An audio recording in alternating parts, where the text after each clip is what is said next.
But of course, all the calls are recorded as well, so you do have people that listen to the recording afterwards. The calls usually start with a single specific issue that we often have to address, something that is the sort of star issue of the day, whether it's to do with any policy commenting process, or whether it's to do with more background knowledge that could be of interest to our community, or that indeed will be of interest to our community in future work. The core part of the call is made out of two distinct parts. The work group updates, and the ALAC is involved in many policy development processes now. It started out a couple of years ago with the expedited policy development process on the temporary specification for GTLD registration data. And that was commonly known as the process that was launched in ICANN after the GDPR, General Data Protection Regulation, was hit ICANN in the face, if you want, and several other expedited policy development processes were created since. And so every week we have an update from the ALAC representatives on these working groups, whether they are ALAC members or alternates or observers. And in fact, those have their own little discussion prior to the weekly calls so as to coordinate what they are going to present during the week. Each one usually gets about 10 minutes. And so we cover at the moment the transfer policy review for domain transfers. That's a policy development process taking place. The expedited PDP on the specific curative rights protections for intergovernmental organizations. We still cover the one about GTLD registration data, which I mentioned a moment ago. And we also are covering an expedited policy development process on the internationalized domain names, the IDNs. And finally, there is also one on the what was it? No, I think that's it. That's the four that we have at the moment. I might be missing one. And then the second or third part of the call is looking at the policy comment updates. As you know, there is a steady stream of work that comes our way from the consultations that ICANN sends out there. And those consultations are, well, usually come out with some kind of a process to for the ALAC to comment on the consultation. And for those people that are not aware, the ALAC works in a consensus way. So it's pretty hard sometimes to find consensus and find some text that will please everyone in our community and align itself so as for the statement to come out and be sent over to the commenting process. But what's important is once we have found consensus and the ALAC votes on the statement, the weight of the at-large community through the ALAC statement is pretty strong, and is of course taken as not just one person commenting, but obviously a good process with a lot of people that have taken part. We've actually had some very good statements come out recently. I'll let maybe Jonathan go through some of them, but that's what I wanted to just mention on my side. And I'll pass the baton to Jonathan, who knows all the intricate details on these things. Thanks, Olivier. Jonathan Zook here for the record. And I just wanted to thank Olivier. It's the CPWG is as he said, a weekly call, and it's very well attended. And so it's become a kind of a hub of activity around the at-large engagement in policy. And so Sound stopped. We lost him. Muted, Jay-Z. I'm muted. Wow, and I was so articulate for those few brief moments. Now I'm lost and have no idea what to say. No, thanks, Olivier.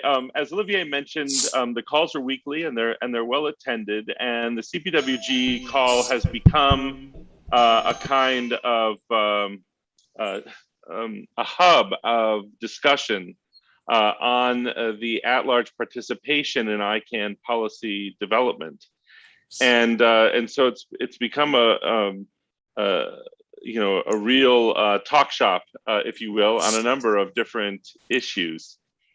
And so what I wanted to focus on, rather than the individual comments that Olivier mentioned, is sort of the process, because almost coincidentally, we've been working toward a process of iterative engagement and support of the volunteers that are engaged in policy development within ICANN. If you happen to take the brilliant ICANN Learn course on at-large participation in ICANN policy development, you know that we use the metaphor of a train with a number of different stops on it along the way in the policy development process. And the at-large community participates at each of these different stops along the way, which includes defining the problem. It includes working on the working group. And then when the working group presents its findings, we are engaged in public comment periods. And then sometimes we actually do comments or advice, specific board advice after the fact as well. And so each of those stages along the way sort of runs through the CPWG. And so what we endeavor to do is use the CPWG as the place that we define sort of what our positions are, what our objectives are on a particular topic. And then when our volunteers come back from a work group in which they're participating with a question or a compromise that needs to be made or a new development in the work group, then we address that. And there's this kind of virtuous cycle that goes on at each stage of policy development. Because our objective, frankly, is to never have to give advice or submit a controversial public comment. Ideally, our participation in the work group itself is the best place for us to engage in ICANN policy development. And so that iterative process is designed to facilitate that. So for those of you that have not yet dipped your toes in ICANN policy development, I highly recommend it. And please join us on the CPWG calls. Maureen, I pass the microphone back to you. Yes, Jonathan, I was actually just wondering if you might be able to let us know what you are proposing for 2022, because I know the end user survey is something that you might mention.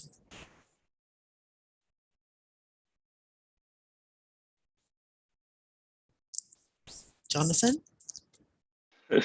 Sorry, my doorbell was ringing constantly throughout that entire presentation. So I thought I was done. I ran to get it. So please repeat your question. What's coming up for 2022? Yeah. I was thinking about the end user survey, for example. Oh, sure. There's a number of things that are coming up this year substantively that are critical. And perhaps the biggest topic for discussion is a possible new round of applications for top-level domains, such as the one we had in 2012. There's been a 5-year process of the Subsequent Procedures Working Group in which at-large volunteers participated. We've submitted comments, we've submitted advice, etc. But there's a lot of work to be done to advance those questions. We'll be talking about it during this meeting, and we'll be talking about it for the next couple of years, probably. And one area where we applied for additional budget, out-of-budget money, is on a survey that of individual end users, because it's the job of the at-large community to represent the interests of individual end users, when in reality, everyone involved is a slightly more sophisticated than average end user. And so the question becomes, is there a way to speak to those that are not actively involved in these processes and gain an understanding of what their challenges and priorities might be? And so we're doing a poll, a pilot poll, that we've been in discussions about a little bit to begin to explore that as a possible vehicle for the At-Large to reach out beyond its own numbers to look at what some of our priorities should be.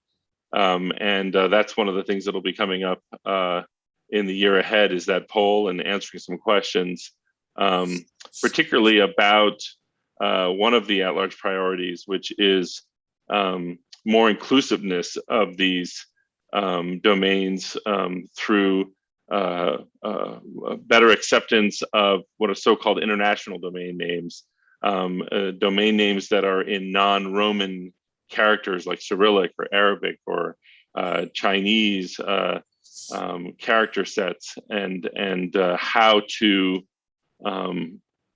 make that a more central part of a future round. So that'll be one of the conversations that we're definitely having in the coming year. Thank you so much.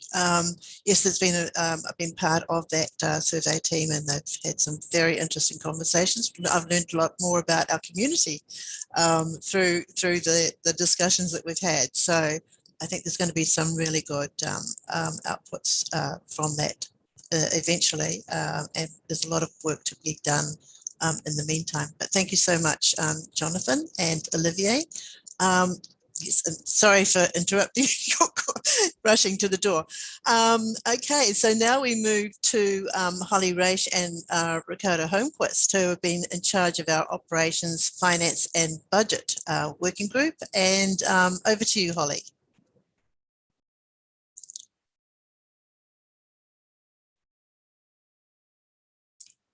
Or Ricardo.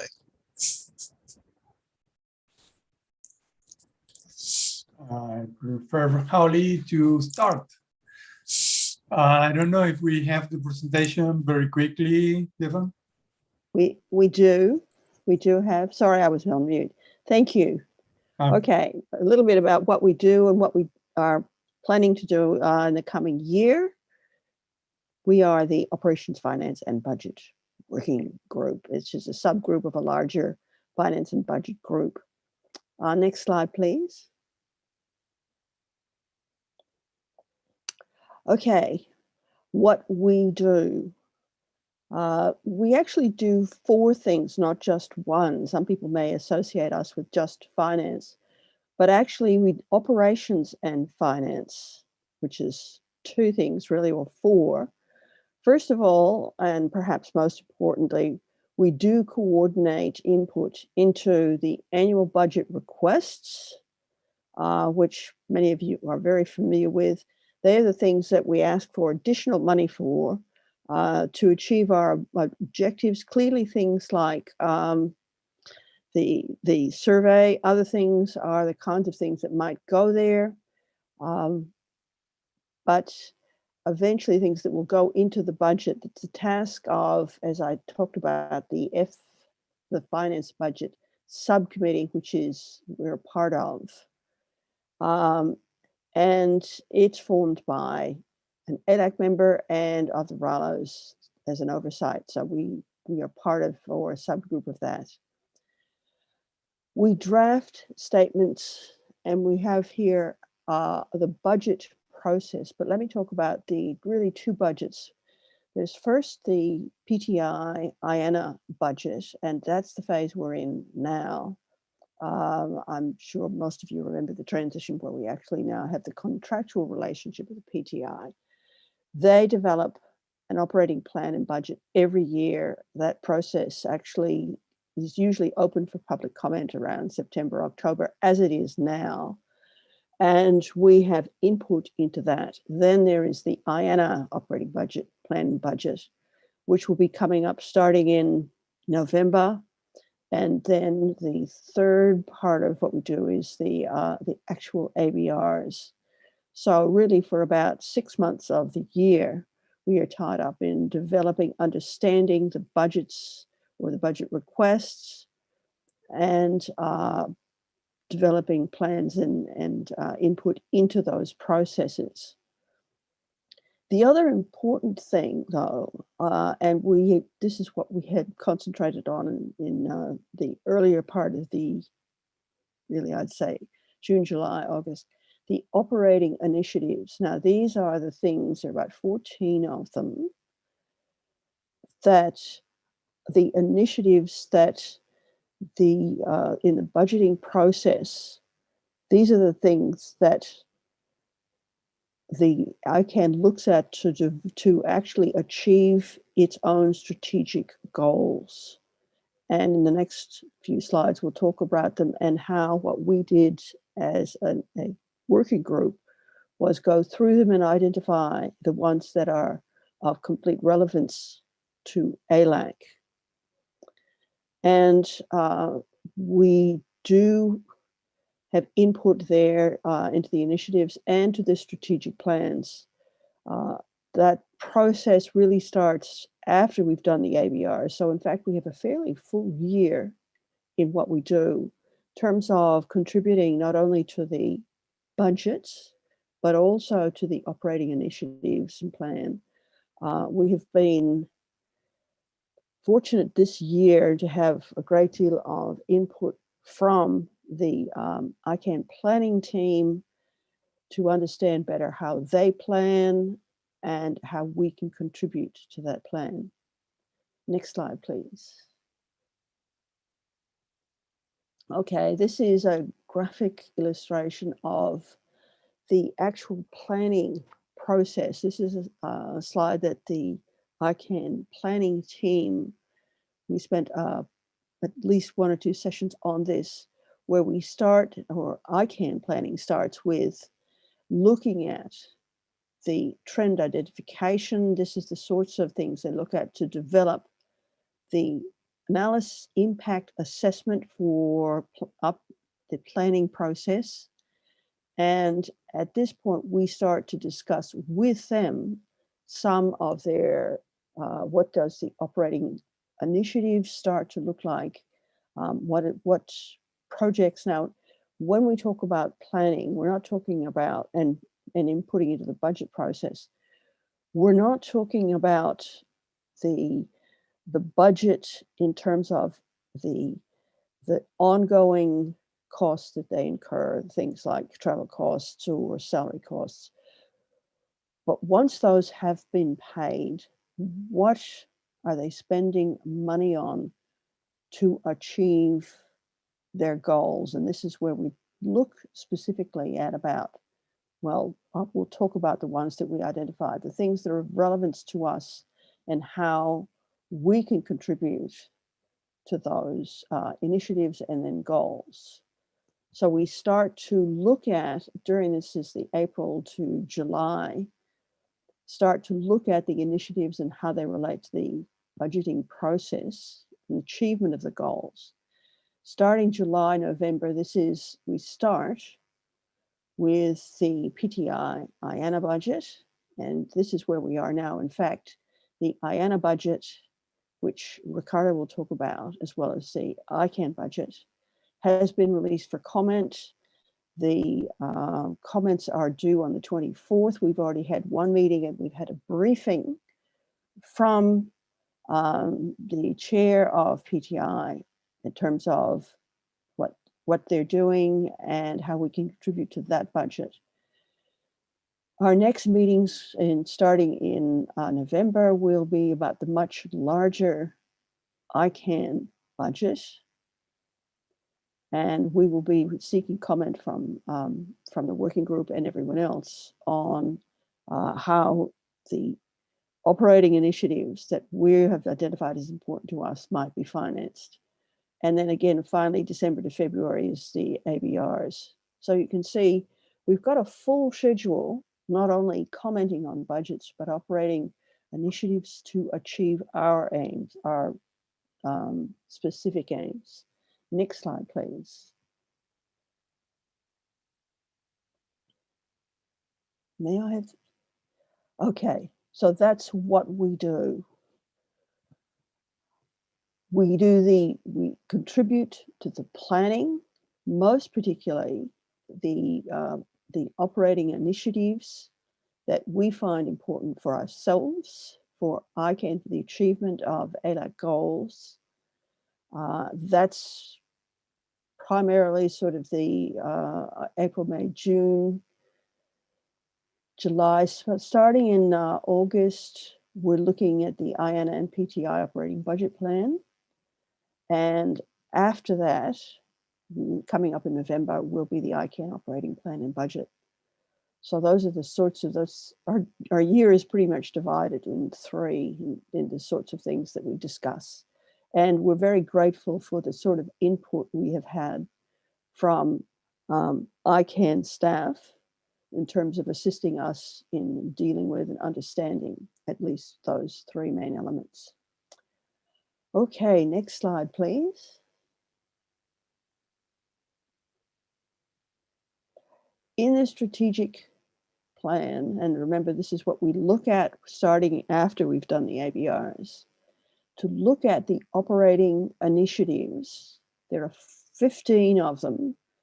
What we did in the earlier part of this year, which was, I think, in July, we took a poll amongst ourselves to say which are the ones that are most relevant to ALAC, the things that we think we need to understand better, to contribute to for the work that we do. So from the 15, we identified the top 5 for us. First of all, the multi-stakeholder model. I think everybody would understand that is absolutely top priority to the facilitating the diverse and inclusive participation. So for example, Jonathan talked about a survey, how to better understand the perspectives of our community, the sorts of initiatives that will contribute to the way that we contribute to ICANN. And we have had a presentation from Marita Moll, thank you Marita, a very good one, on what that might mean for us. To strengthen ICANN's decision-making process is obviously the second thing.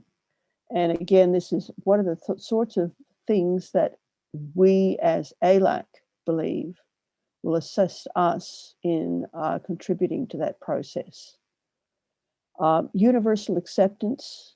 Now, this is as a subset of universal acceptance is the internationalized domains names, which Jonathan just referred to. These are the domain names in not the ASCII script, but in the other linguistic scripts, which mean that our communities from different language speaking areas will have the ability to have domain names in their own scripts. Obviously, planning at ICANN, this is something that we do, but in the larger sense, ALAC does, in contributing to the planning through our discussion and implementation of the initiatives. And finally, monitoring any legislation globally that might impact on mission. So those are the things that, in terms of initiatives, are the things that we feel are important for ALAC. And therefore, when it comes to responding to budget requests, these are the things that we look at and how we can do that. Now, I think you will also hear from a subgroup, a great deal more, which contributes, who has gone through many of the reviews of ALAC, including the ATRT3, Workstream 2, the CCTRT, the SSR2, all of the recommendations and identifying the sorts of recommendations that are of importance, of varying importance to ALAC, and we'll hear from that later. Next slide, please. And Holly, just to jump in really quick, we are running a little bit low on time, so we'll need to finish up this portion. Okay, Ricardo is on. Okay, Ricardo, over to you for the, this is the PTI IANA budget and your slide. Thank you, Holly. As Holly mentioned, we have 2 operation plans and budgets. that we take care of. One is the PTI IANA one that's currently under construction, the comment from At-Large. And it does include the PTI itself, the IANA core services. Is although the image is kind of complicated, it's a very simple budget, fortunately. Starting last year for fiscal year 22, IANA began to have an operating plan that's in line with the strategic plan of ICANN. Next slide, please.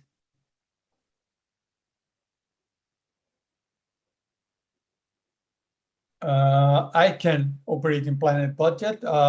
We do make comments last year for fiscal year 22 in this current year for the inline for the AEM.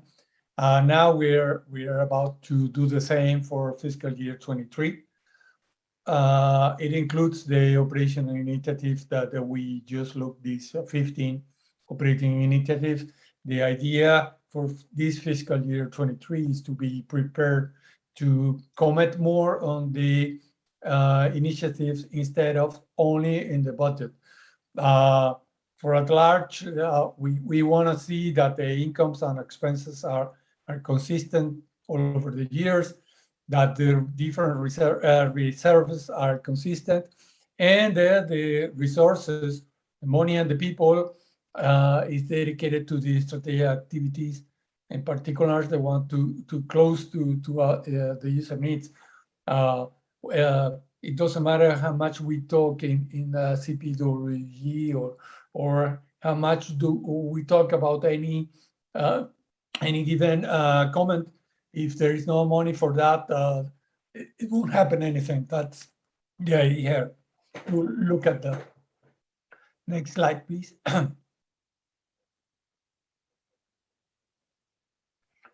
And that's all from our side. Thank you.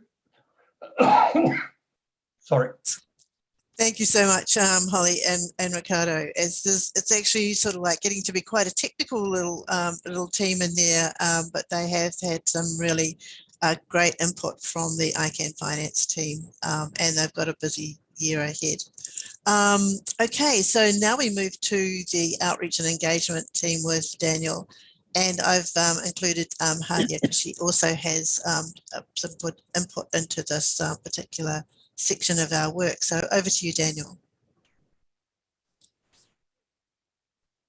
Thank you very much, Daniel, for the report. I also want to welcome everyone from the pandemic moment, as we are still in transition and adapting to the new normal. There is a lot of things that have been going on in reference to outreach and engagement.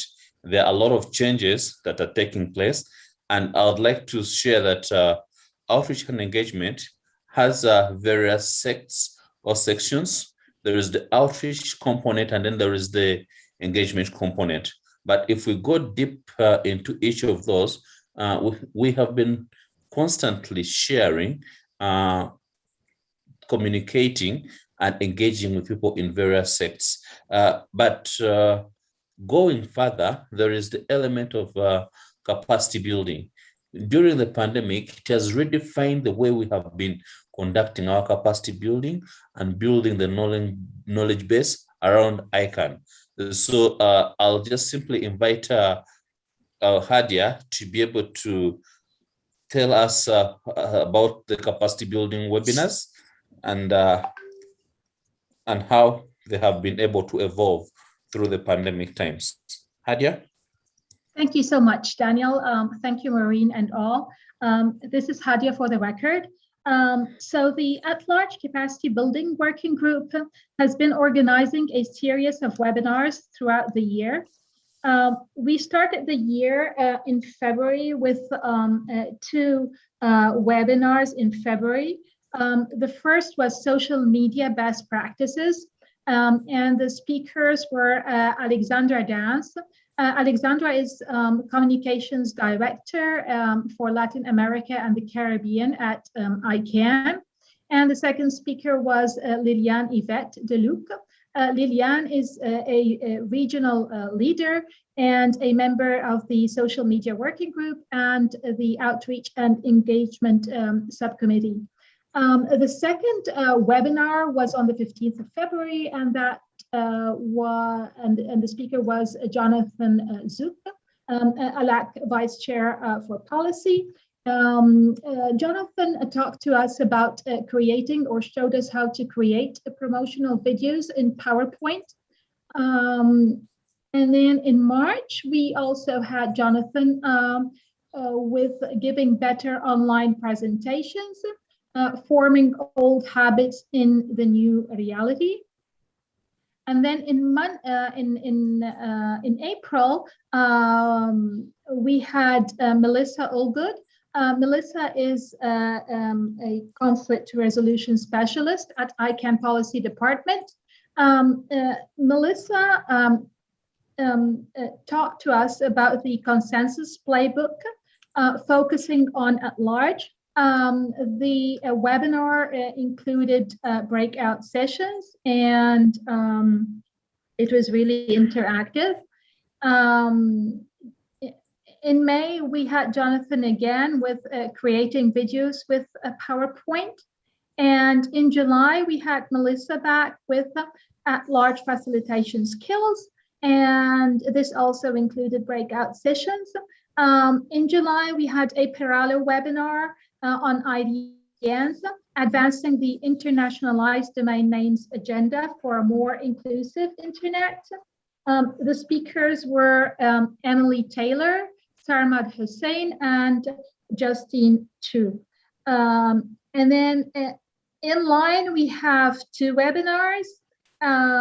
One is actually a series. It's a DNS abuse users education program. And Joanna and myself will be coordinating this. So it is one webinar set by At-Large, followed by a series of webinars conducted by each RELO. This is the idea behind this education program. And then we also have in line a webinar with Sandra Hofrichter. And the webinar is about intercultural at-large.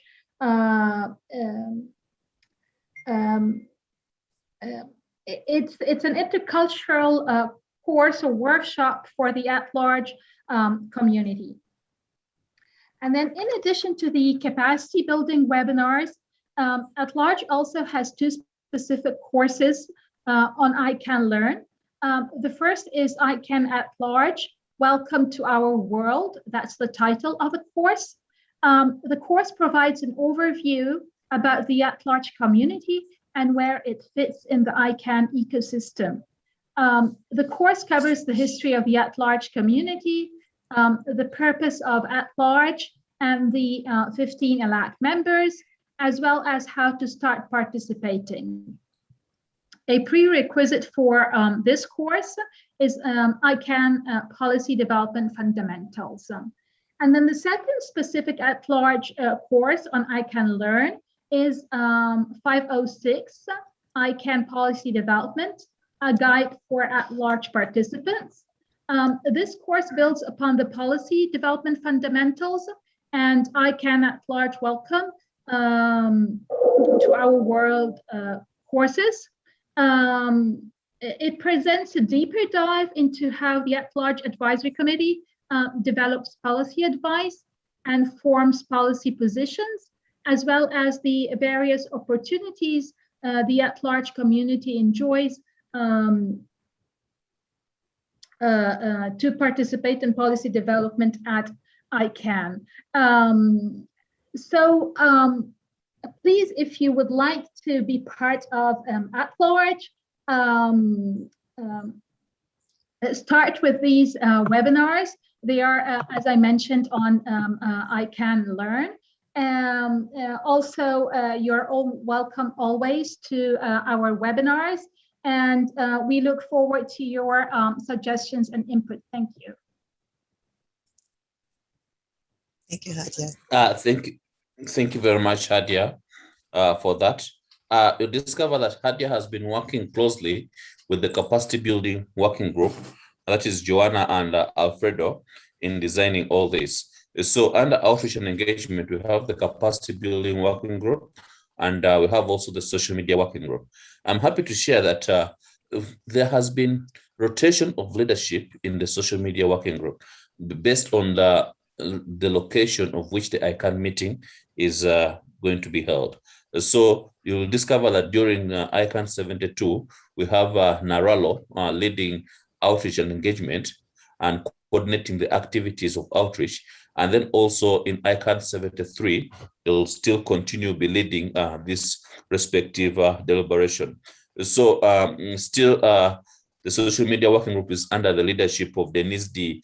Alessandro Hoshen, who is taking in for the next 2 meetings.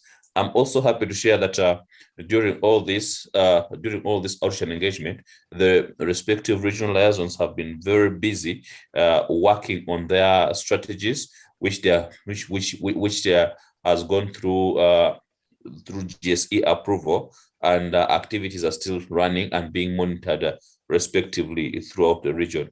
Also, in reference to outreach and engagement, there is still a lot that is being done, and the fact that we are looking forward to when things will be able to return to normal, and a lot of changes will be taking place, and also the budget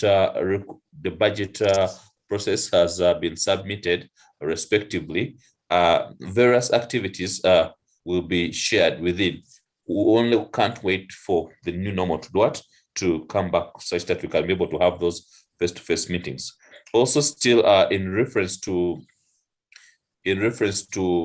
the IGF, still there is we have limited participation, but at least because of the travels, but at least we're happy to say that at least some of the at-large members will be present at the IGF, and they'll be sharing respectively inputs and reaching out to various stakeholders within the IGF. I'm also happy to mention that at least with the communications policy, a lot is being done to be able to enhance our communication within outreach and engagement, and also to leverage on various channels that are available. I'm also happy to say that there's at least a slight adjustment in outreach and engagement, and we shall be co-chairing together with Natalia Filmia, who will be collaborating the various activities at the regions, especially the regional outreach and engagement activities. And then also, as I will be leading the capacity building and the social media coordination throughout all the respective outreach and engagement. With that, those are just a few remarks regarding to outreach and engagement. Let me give the floor back to Maureen. Thank you. Thank you so much, Daniel and Hadia. It's a very busy time for them, and I'm actually like hoping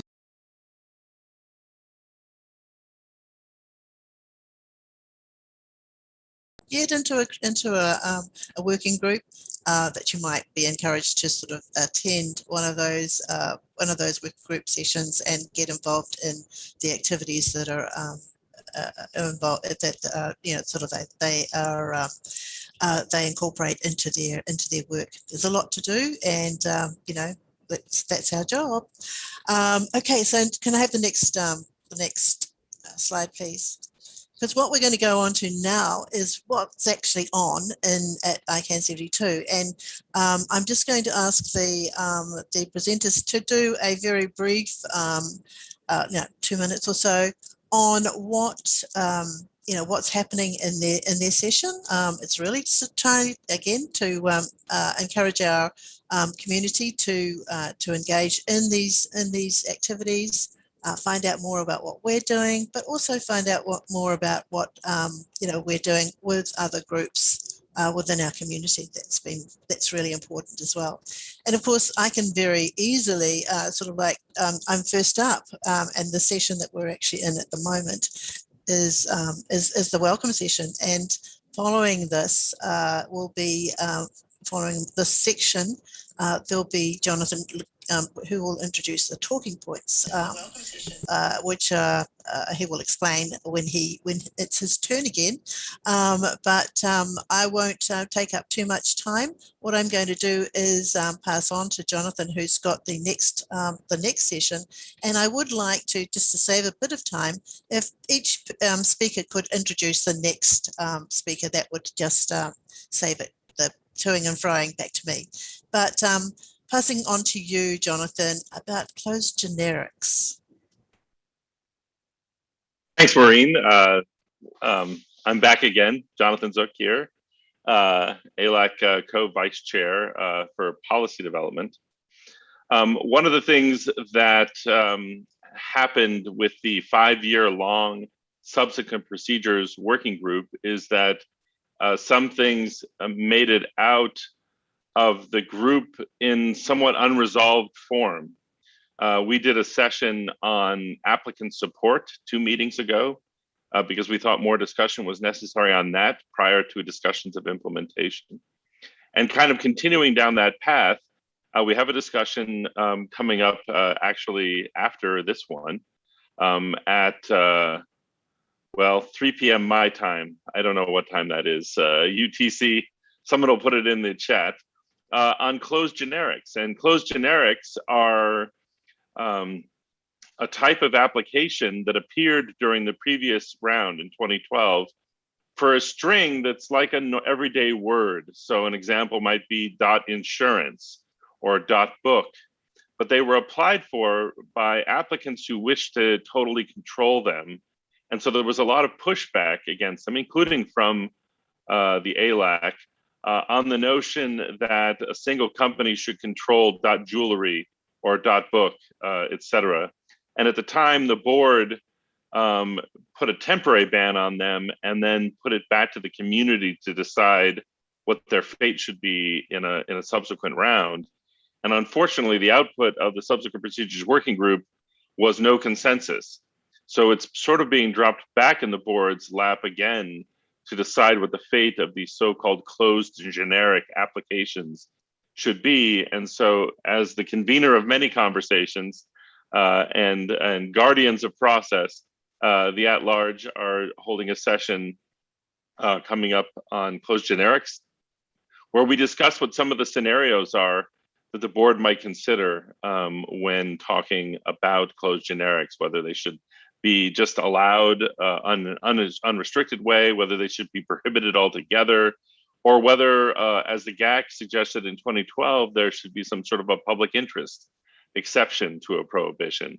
And so we're going to have people from both sides, and also a little experiment in audience interaction. So I hope a lot of you come to the session, because we're going to have a second screen experience in which you'll be able to kind of vote as you're listening to people speak to kind of move consensus one way or another on a particular topic. Rather than an outright poll, this is more similar to the humming that the IETF does. So I hope that you'll join for this experiment in audience participation at the next session. Thanks, Maureen, for the opportunity to present.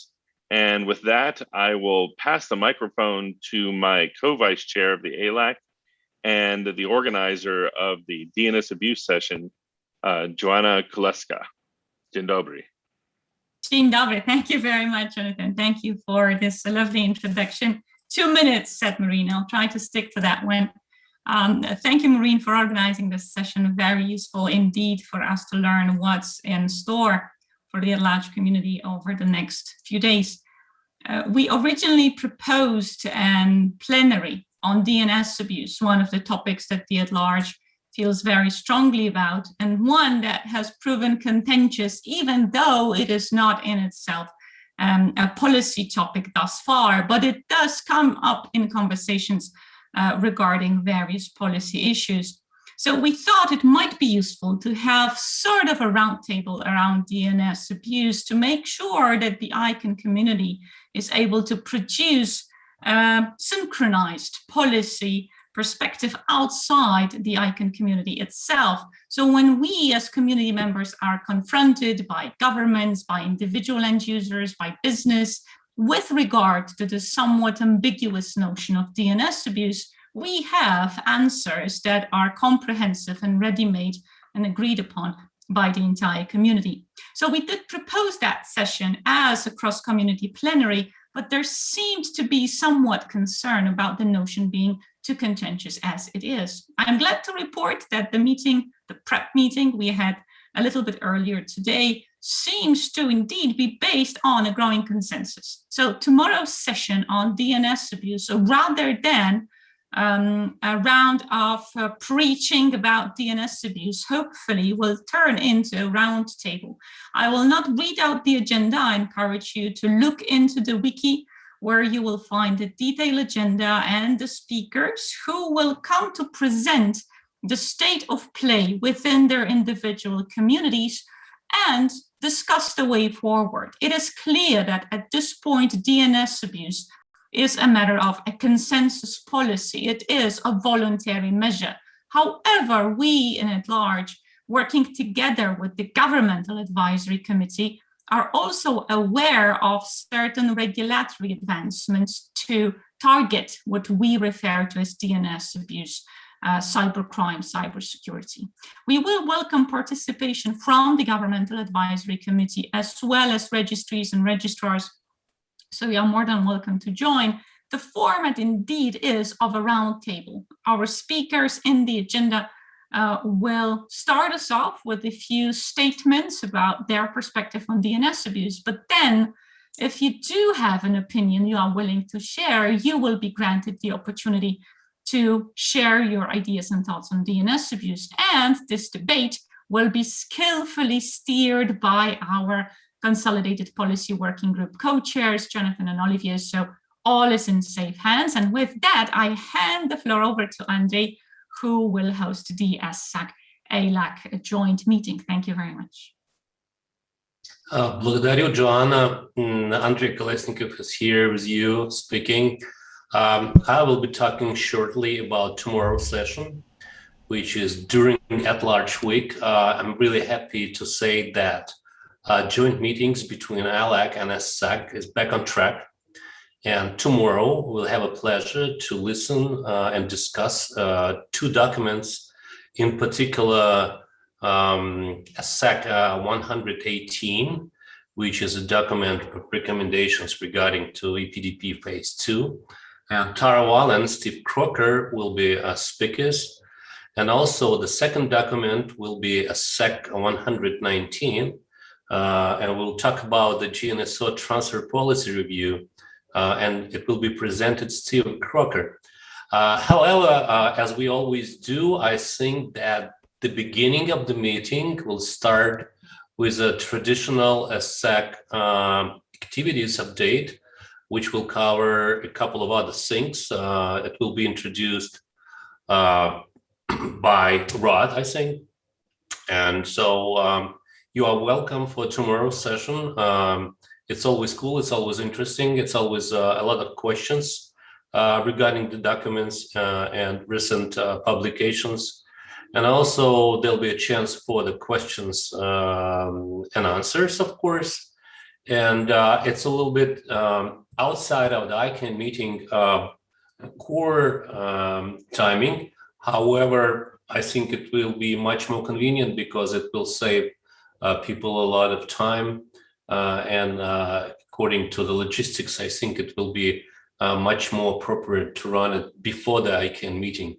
Also, I should say that there's still a lot of activities in ASAC, and I believe my colleagues will share it with my At-Large community. So you are welcome. And also, I hope that the links to the Zoom will be posted timely, because I haven't seen it yet, and I think it must be distributed among At-Large and ASAC communities. Thank you very much. And with this, I will give the microphone to Sebastian Bachelet, talking about ICANN accountability, the never-ending story. Thank you. Спасибо большое, Андрей. like the other policy session, it was a proposal for the plenary session, and here, even if it's not included as a plenary, we aim to try to have a voice of each and every SOACs, HG, RALOs, and we get at least we almost everyone. Therefore, it will start with its ICANN accountability and transparency and the reviews, and it will be in two parts. The first one will be a 3-minute talk from different participants or speakers, and the second part will be a discussion with the participant and with the speakers. We will start with a 6 minutes video explaining what was the AT33 recommendation, the board action, and where we are. And then we will start with two co-chair of AT33, starting with Sharon Langdenor. And then we will go to two board members, including Leon Sanchez and the CFO VP of planning, I guess it's his title, and then one representative for a lot of SOAC HG. And we will end this part. It will take 1 hour and go to the after half an hour of rest. We will go to the second part with an introduction and then exchange with the participant. And we will have the conclusion by Joran Marby, ICANN President and CEO. You have to register for this session. Please do it. And it will be, I guess, like the other, in English, French, Spanish, and Russian with interpretation. And I hope that we will have people participating from other parts of At-Large. And the goal really is to try to have the inputs of each and every. As you remember, maybe that some 2 months ago, Steve Del Bianco from the business constituency came to us and asking where and what to do about this holistic review proposed by AT33, and it's why we set up this session. Hope it will go well and hope you will be with us. Thank you very much. And I give the floor to who is next. I guess it's Eduardo. Please take the floor.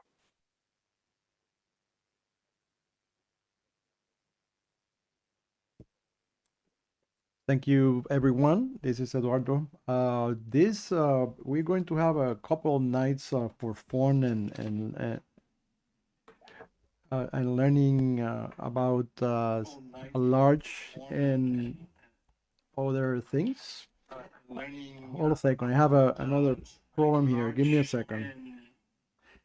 And so this coming Wednesday, October the 20th at 20 UTC, we have a trivia night where we're going to use Kahoot to go around and have about 21 questions about ICANN At-Large, and the idea is to have fun and learn a little bit about the organization and not only ICANN but the At-Large organization.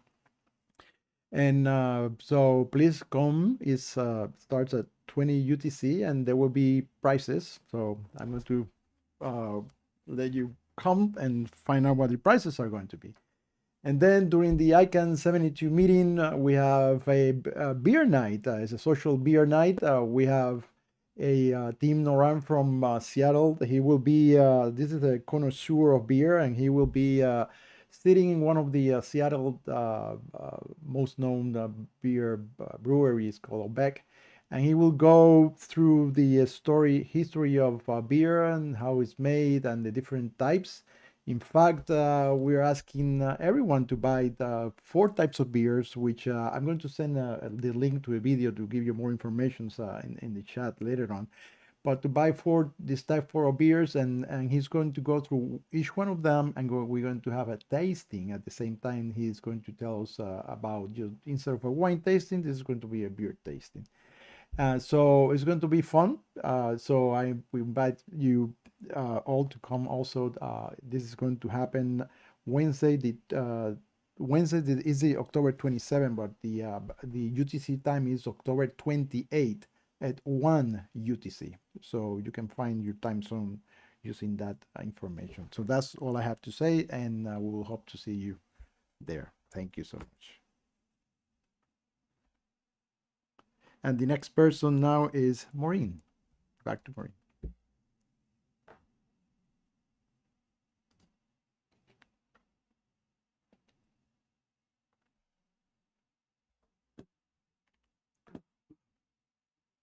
Maureen, if you're speaking, you're muted. Thank you. Thank you for telling me. I just, I'm trying to keep it nice and quiet here, and forget to unmute myself. But yes, thank you so much, Eduardo. And I'm just moving on to the ICANN meeting week itself. And of course, we're the first session that we've got of the ICANN meeting week is our ALAC and board meeting. And for that one, we're actually meeting with the board. They've given us 2 questions. Well, yeah, 2 questions. And one relates to how the sort of like they actually posed the 2 questions to all the communities, because they want to get feedback on how they can be more effective as a board, which is nice. But the first question that relates to the question was, how do we in At-Large think that the board could efficiently identify and work more closely with governments globally, as well as to educate, train and interact when it comes to geopolitical issues? This is going to be, it's a sort of like a pretty big question, but the response from At-Large will be given by our GAC liaison, Julio Lancipuro, and he, in collaboration with Joanna Coletta, who is going to be the incoming GAC liaison, they've prepared an interesting combination of suggestions for the board in response to this question. The second question is in 2 parts. It's to do with the advice that the ALAC sends to the board. And first of all, they sort of like ask if there is any further explanation or comment that we'd like to provide the board with regarding that advice. And we've got Alan Greenberg, the former ALAC chair, who is a regular contributor to ALAC advice to the board, who's going to be responding to that part of the question. But the second part is, when I talked about the fact that the board wants to be more effective in the way that it actually does its work. The second part is actually looking at, if we have any other comments to add to the way the new process that the board is actually developing with regards to how they deal with advice that we send them. And I've assigned that to Olivier Crepin-Lebon, who will present probably a little bit of an overview of a discussion that we actually had with David Olive about the process. So that will be just a small input in regards to that. So normally with the ALAC board meetings, when we have them, they ask us for questions, our own questions. And I was just talking to Martin this morning, last night, and sort of like indicated that we don't actually have any specific questions to ask them this time, because what we'd like is a conversation between the board and the ALAC on the 2 questions that they've given us, because I think that they're quite important questions anyway. So that will be the ALAC board meeting, and What I'd like to do is pass over to Julio, because as the GAC liaison, we've got a very important GAC ALAC meeting, and he'll tell you all about that. Thank you, Julio.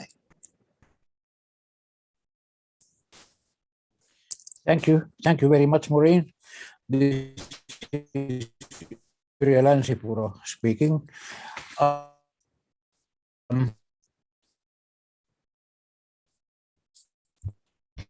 The meeting three topics.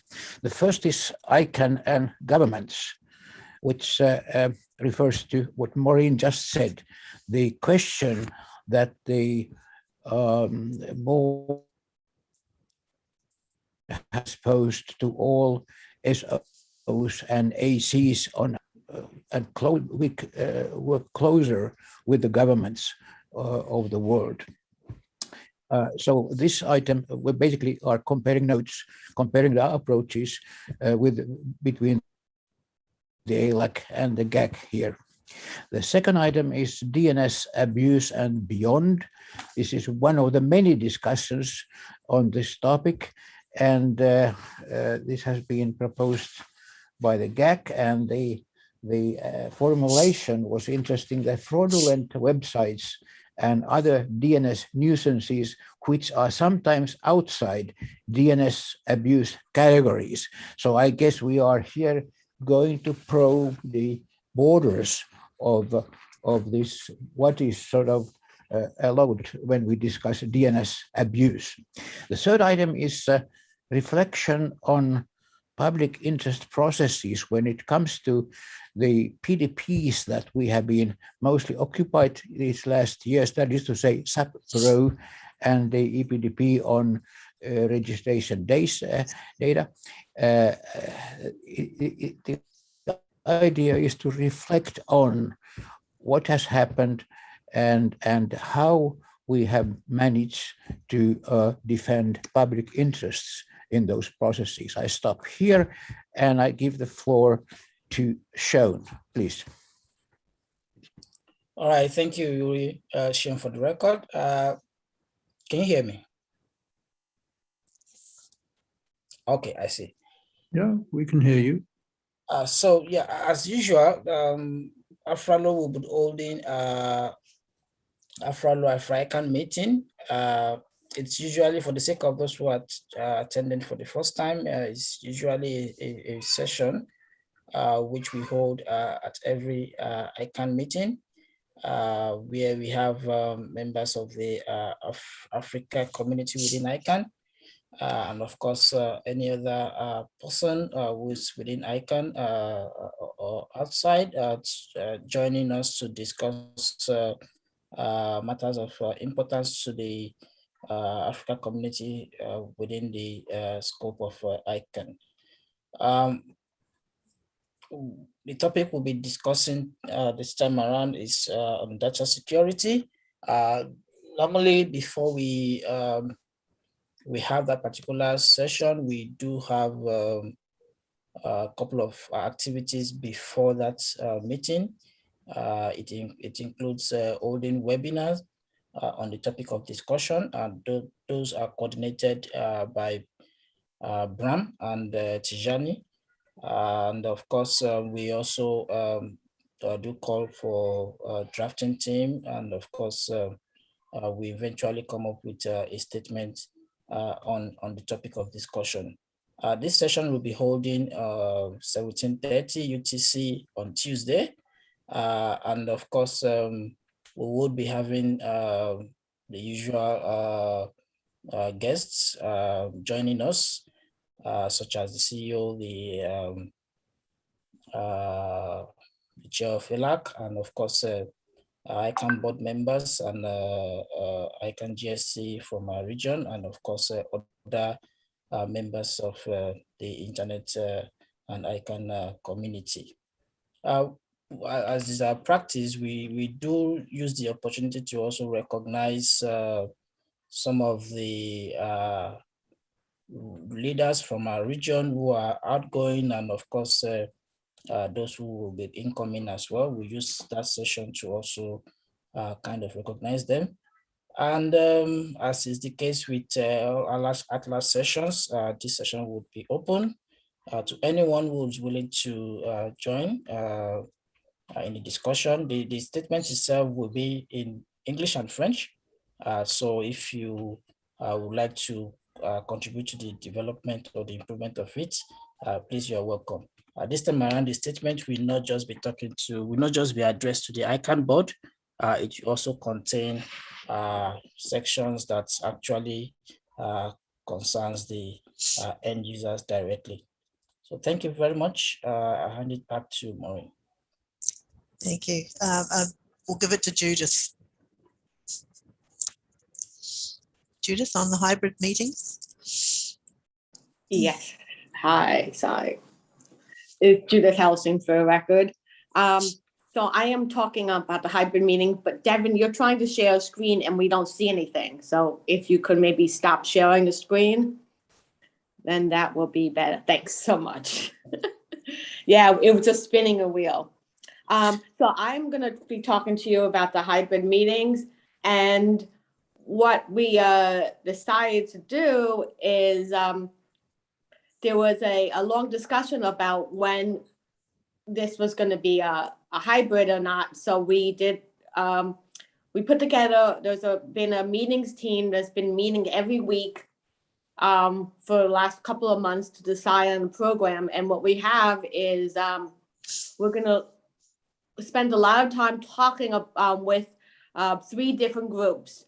One is Sandra, who headed up Eurodig, and she's done a lot of work on different hybrid meetings and has some great experiences on that.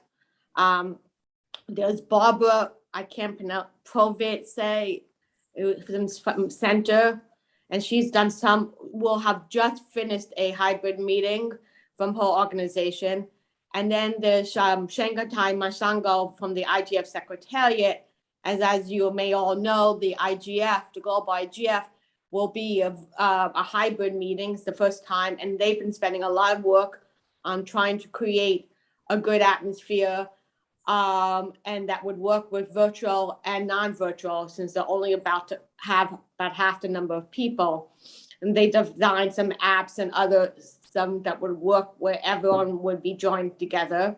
And after that discussion and breakouts, Ashwin Rangan is going to talk about the readiness of ICANN.org in dealing with hybrid meetings. And then we'll get some perspectives from different groups. The GAC from Anna Goulden and Nigel Hickson are going to present about specific perspectives for hybrid meetings. And then we'll have open it up to general discussion, which will be ably moderated by Krista Spain. And so here we'll discuss about different issues relating to hybrids. Is ICANN going to go back to full public meetings? What lessons can be learned? What do we need for the future? What's critical? What kind of tools are we going to use? What other tools do people want? How we're going to equalize in-person and remote? And some of those topics will have been discussed by the presenters earlier. And so it should be a lively discussion. And we're looking forward to different tools that we could use and different other areas. So some of these tools could be an improved whiteboard and Jamboard. Several of the other SOs and ACs have been using these tools in their general meetings. And so we hopefully will integrate some of these tools into all of our working groups and meetings. So I'll hand it back over to Maureen. Thank you. Thank you, Judith. Glenn, did you want to mention anything more about the Naralo social event? I know that Eduardo did mention the one you were going to.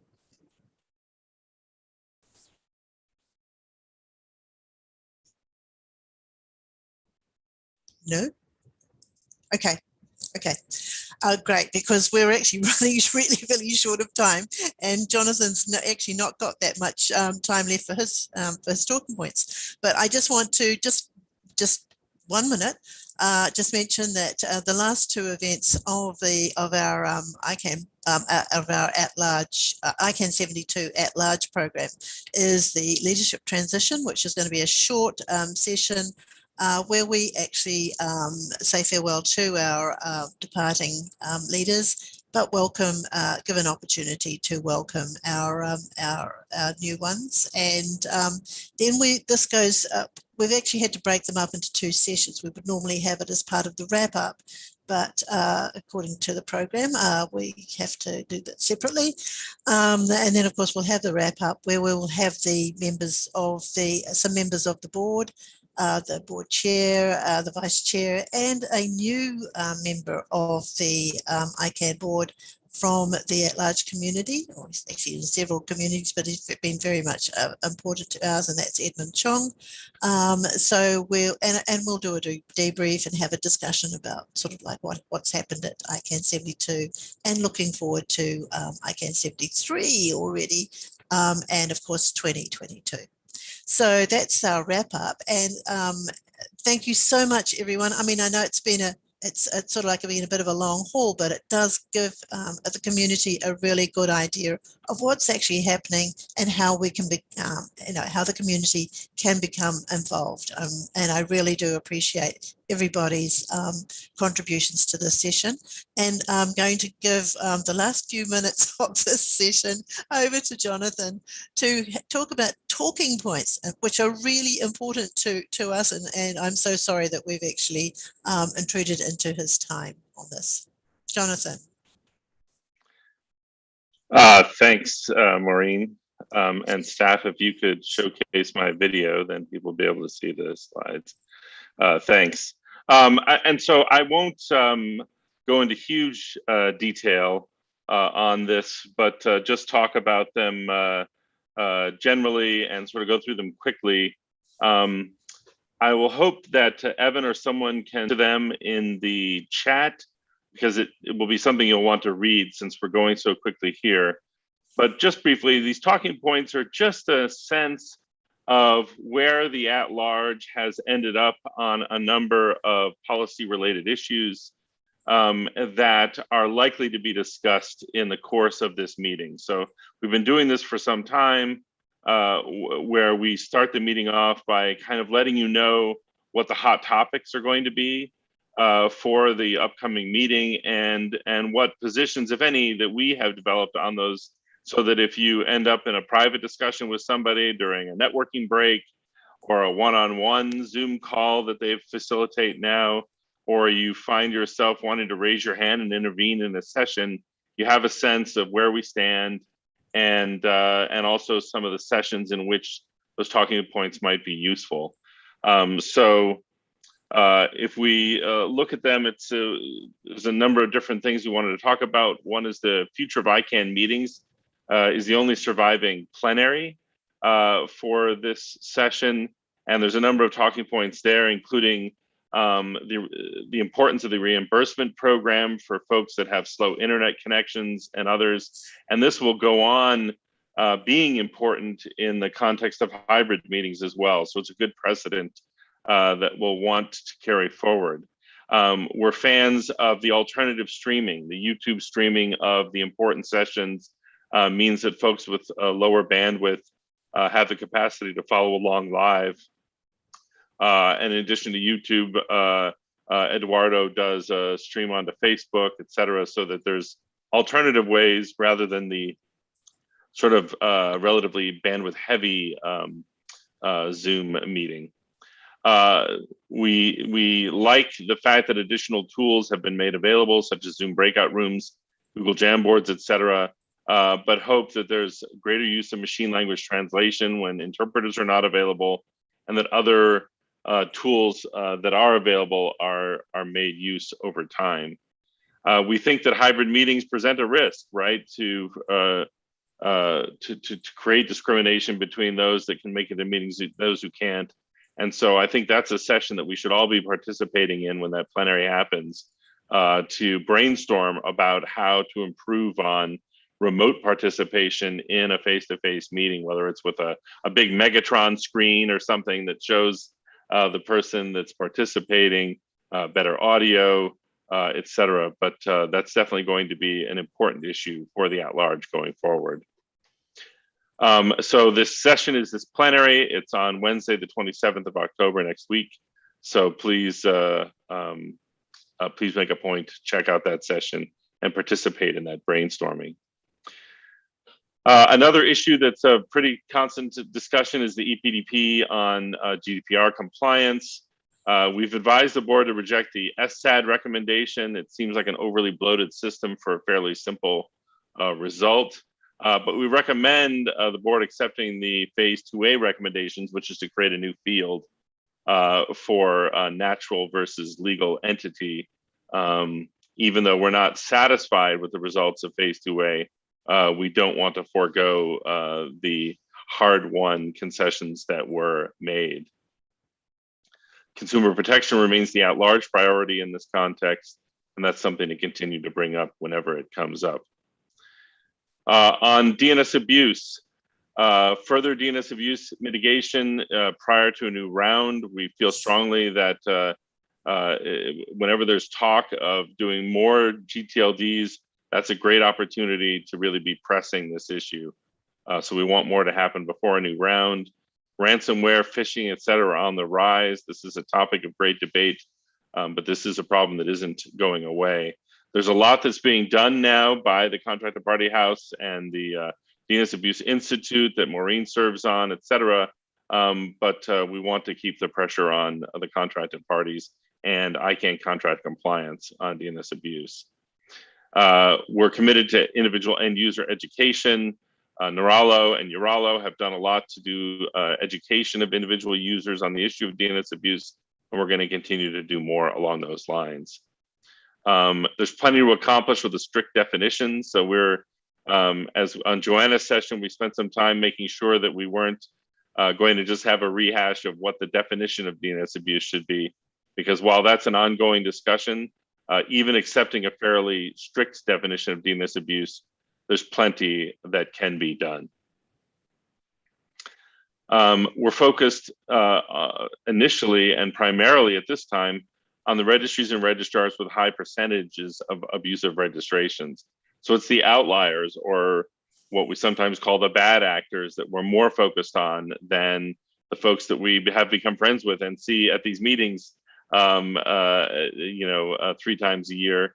And instead working with those groups to figure out how to bring the less professional contracted parties under the tent and make them into good actors. There's several sessions on this. There's Joanna's sessions we talked about. There's a meeting with the GAC in which this will come up. And then there's also going to be a report out from the Contracted Party House DNS Abuse Work Group. So all 3 of those will be interesting sessions in which you should attempt to participate. Again, I'm going really quickly, so don't bother taking notes, just download them. All right, ICANN reviews the multi-stakeholder model. ALAC has been working to prepare to engage on the prioritization of all the recommendations that ICANN has received over the past 10 years, basically, and how we sort them out and determine what should go first and last, et cetera. This is an outgrowth of the ATRT3 recommendations around prioritization, and there's been a small group that's been focused on this. The CCTRT, SSR2, and ATRT3 recommendations are a priority for the at-large, and objective progress measures are essential. We need to really start to quantify progress on some of the things that have been recommended in order to hold the organization's feet to the fire in terms of implementation of these recommendations. There's still ongoing structural issues in the multi-stakeholder model. These are very big issues that will take a long time to resolve, but one of the recommendations from ATRT3 is a holistic review that might take a broader view ultimately on the multi-stakeholder model as a whole within ICANN. As far as the sessions, there's ICANN sessions. There's part 1 and 2 of the accountability and transparency that's again on Wednesday, the 20th of October. So please check that out. Universal acceptance is something of great importance to the at-large community. This is the idea that websites and software should accommodate the new GTLDs that were added during the 2012 round and any new ones that we might add in a future round. This acceptance of these new TLDs because of the length of the string or because it's in non-Roman characters is still a very big problem. And something like 80% of websites are not fully compliant with universal acceptance. It undermines ICANN's credibility to just be releasing new TLDs out into the world that people are not then able to use because they're not accepted on websites or email programs. And so this continues to be very important for the at-large. And again, we believe that these universal acceptance issues must be remediated to at least to some degree prior to any new round. Subsequent procedures, we talked about this a little bit. This is an ongoing conversation and will be for some time, but we'll be talking about how to make sure that any new round is a program that benefits all, which is why we focus on applicant support and we focus on community priority evaluations, community applications, and also on IDNs. As I mentioned at the top of the session, we'll be focused on IDNs in terms of some of our polling research, because we want to make sure that the next program is more inclusive than the previous one. We're very focused on so-called public interest commitments from the previous round, and they're now called registry voluntary commitments in a new hypothetical round, but they need to be enforced by compliance or they shouldn't be used in the first place. So this is something that we continue to stress as well. Closed generics require further discussion. They didn't reach consensus in the subsequent procedures working group. And while the ALAC has taken a position on the public interest exception that the GAC proposed back in 2012, this is something the community still needs to deal with more. And we will start to do that in the next session. Goals for the applicant support program. We had a session on this. There should be measurable goals associated with an applicant support program.